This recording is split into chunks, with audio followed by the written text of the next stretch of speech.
Bonjour et bienvenue à cette autre capsule vidéo sur R. Dans cette capsule, ce qu'on va regarder vraiment, c'est le calcul de déterminants et pour montrer un peu pourquoi est-ce que c'est intéressant de faire ça via R, je vous ai sorti ici deux exercices. Donc, dans le cadre de notre premier exercice, on voudrait réussir à calculer le déterminant d'une grande matrice. Donc, ici, j'ai quand même été raisonnable dans ma grande matrice, mais j'ai pris une matrice 10 par 10, ce qui serait relativement lourd à calculer à la main. Donc, c'est quoi l'approche pour ça? Ben, premièrement, il va falloir aller créer notre matrice. Donc, on commence par juste copier, euh, copier notre information. Donc, mon data ici, qu'est-ce que c'est? Ben, ça va être une certaine information. Donc, je vais copier les chiffres que j'ai là.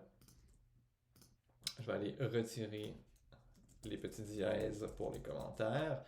Donc, si j'ai rentré mon data et je vais dire, donc, ça ici, moi, j'aimerais ça utiliser 10 lignes 10 colonnes et on se rappelle, c'est bien de spécifier. Donc ici, je suis en train de rentrer mes chiffres par ligne. Donc c'est vraiment 1, 2, 3, 4, 5, 6, 7, 8, 9, 0 qui correspond à ma première ligne. On peut rouler ça. Et au besoin, on peut aller faire sortir la matrice et on constate que c'est effectivement la bonne matrice. Donc la commande est assez intuitive. Donc c'est vraiment juste déterminant de A. Donc dette de A qui nous permet d'aller calculer ça.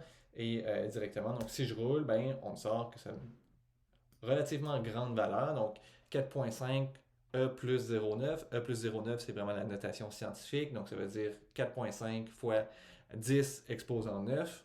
Ça semble être énorme comme déterminant, mais effectivement, j'ai pris quand même une grande matrice avec relativement des grands nombres. C'est pas quelque chose qui est anormal. Donc, directement en une ligne, on peut aller chercher le déterminant pour une bonne matrice comme ça. Deuxième cas qui peut être intéressant où on voudrait aller calculer un déterminant. Donc, cette fois, j'ai été plus raisonnable. J'ai pris une petite matrice. En fait, c'est une des matrices qu'on a dans notre banque d'exercices dans le chapitre du déterminant.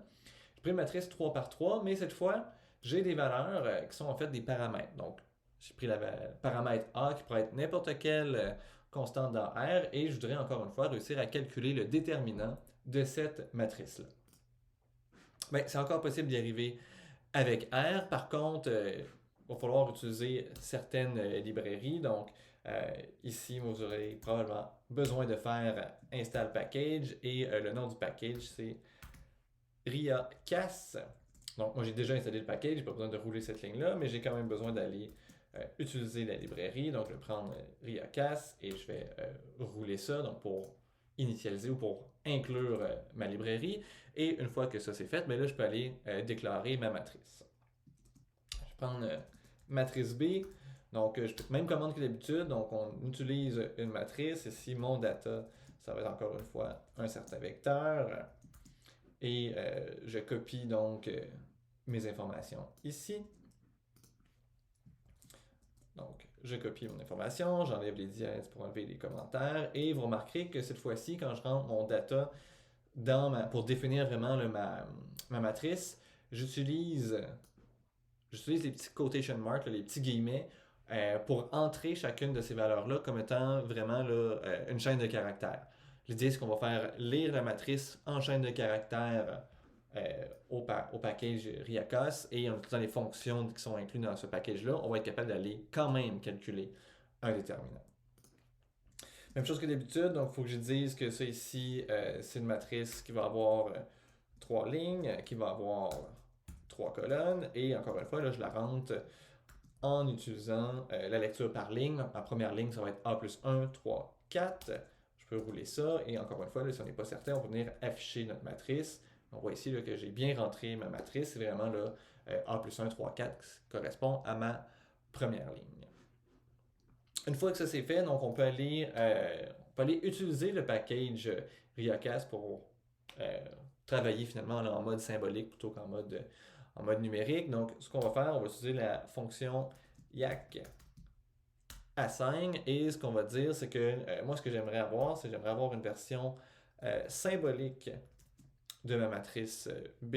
Puis ça ici, c'est vraiment, là, on vient spécifier, ça va être mon objet B. Je roule ça ici. Jusque-là, ça va bien. Et maintenant, je voudrais aller calculer le déterminant de ça. Donc, toujours dans les fonctions de YAC. C'est des fonctions qui sont quand même particulières, c'est pour ça que je vous les donne ici. Ce que je vais aller demander, je vais aller demander qu'on calcule le déterminant de B et je vais aller rouler ça ici. Et on me sort donc cette jolie expression-là. Donc, ça peut avoir l'air d'être quand même encore lourd, cette chose-là, mais en fait, c'est vraiment l'expression du déterminant de B en fonction de A. C'est pas une expression qui a été simplifiée, c'est vraiment une expression qui a été calculée directement, probablement avec une des formules ou une des versions du déterminant qu'on a vu dans notre cours. Donc, on peut certainement trouver des librairies là, qui nous permettraient d'avoir une forme close qui est peut-être plus jolie un peu que cette grosse expression-là qu'on a. Par contre, si je suis honnête avec vous, une manière facile de s'en sortir, c'est toujours de juste copier cette petite ligne-là, d'envoyer ça dans Wolfram Alpha et de lui demander d'aller nous réduire l'expression. Et là, on trouverait la même chose que si on faisait notre développement là, à la main et qu'on essayait là, de rendre ça là, sous une petite forme de polynôme.